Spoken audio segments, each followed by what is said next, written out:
The Los Angeles hotel room was bathed in a soft twilight. Jamie Dornan sat quietly by the window, his tired eyes staring out at the busy streets. The phone on the desk hadn't rung yet, and he knew the person he was waiting for wouldn't call, at least not until he'd made his final decision. Dakota Johnson had made it clear during their last meeting. "I can't go on like this, Jamie. I don't want to be the one standing between you and a marriage that's not over." The words echoed in his head like a sad song that never stopped. They'd met on the set of 50 Shades of Grey, where every look, every gesture was laced with dangerous allure.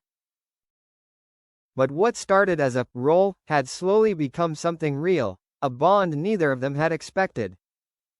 Dakota, with her freedom and candor, made Jamie feel like he was being himself for the first time in years.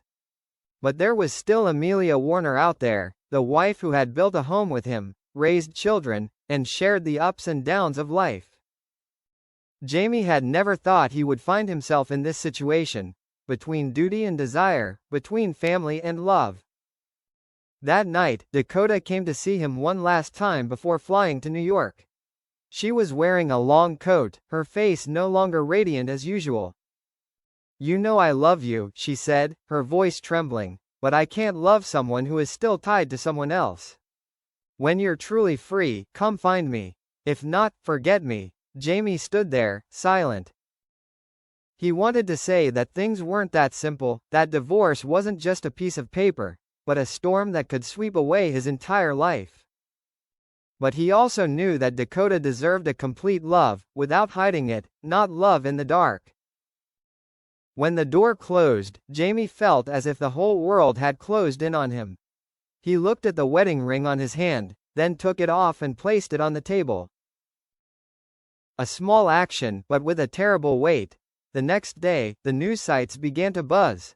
Jamie Dornan files for divorce from Amelia Warner. No one knew that behind that short news was a long night of anxiety, tears and nameless fear. And somewhere else, Dakota received that news. She smiled slightly, but her eyes still shone with worry. Because she knew, true love sometimes begins from the most painful things.